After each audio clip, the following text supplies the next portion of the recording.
Dans cette vidéo, on va s'intéresser à quelque chose de très basique mais de très important dans le trading sur le forex, c'est-à-dire la lecture des chandeliers, comprendre les graphiques en chandelier, également appelé un chandelier japonais ou bougie japonaise. On a des graphiques qui sont en réalité constitués de bougies. Vous avez tous vu ça sur vos graphiques. On peut avoir des bougies haussières ou des bougies baissières. Donc on va en dessiner deux.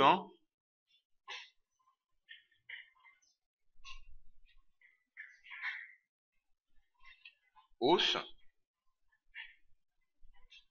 baisse,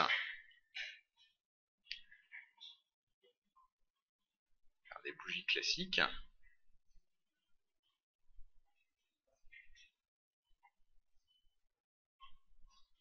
Voilà. On va les colorier un peu pour que ce soit plus visible. Voilà, une baisse en rouge.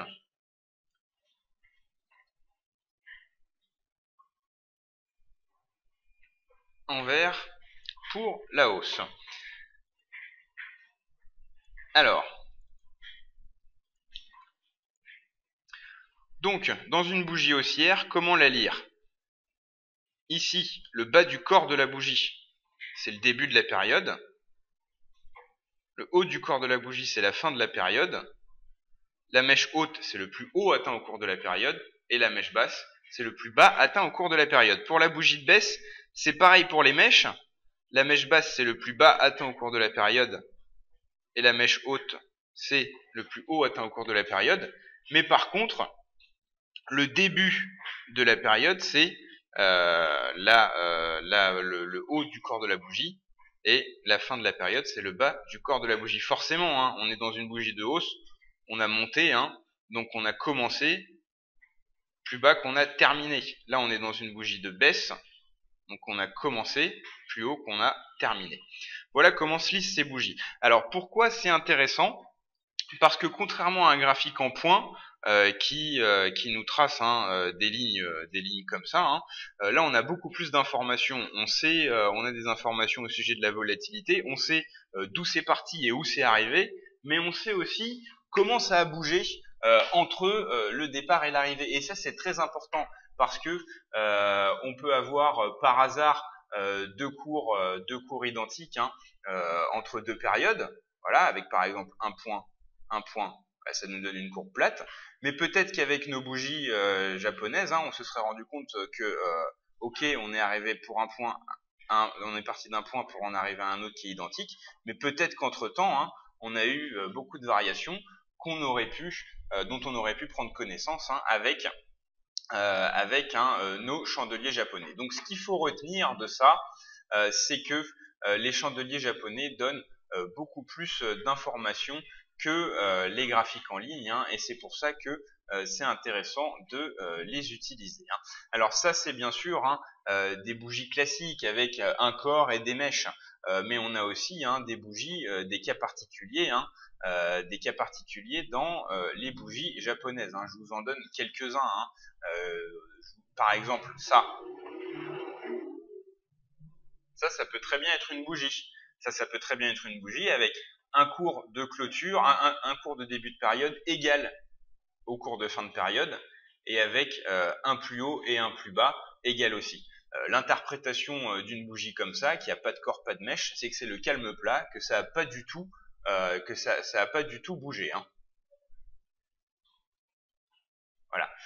Une autre bougie qui pourrait être intéressante, c'est ça.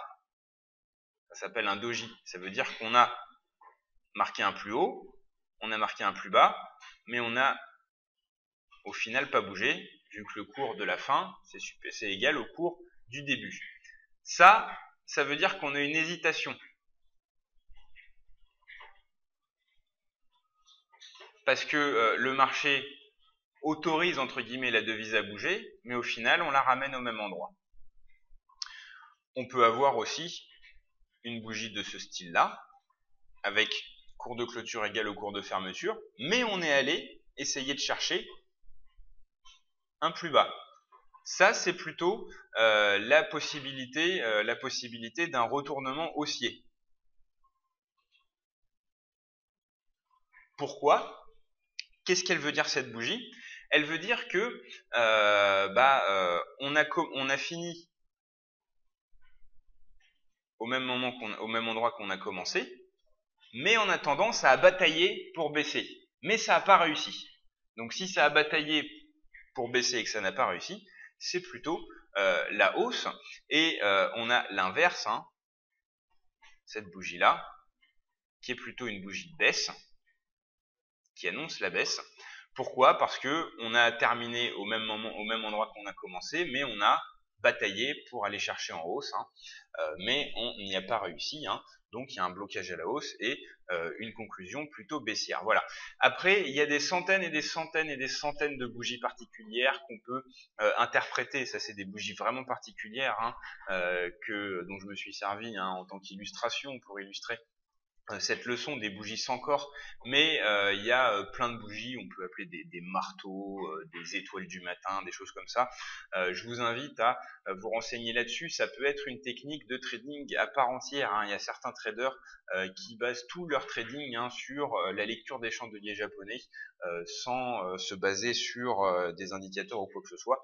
C'est quelque chose de très difficile parce qu'il faut apprendre à reconnaître instinctivement toutes les bougies, hein, qui peuvent vouloir dire quelque chose, mais c'est un complément efficace à l'analyse. En tout cas, même si vous ne souhaitez pas vous lancer dans l'analyse des chandeliers japonais, vous serez obligé de lire ces chandeliers japonais parce que c'est là-dessus que vous allez vous baser pour faire toute votre analyse technique qui va amener aux décisions de trading. Voilà pour cette explication rapide sur les chandeliers japonais.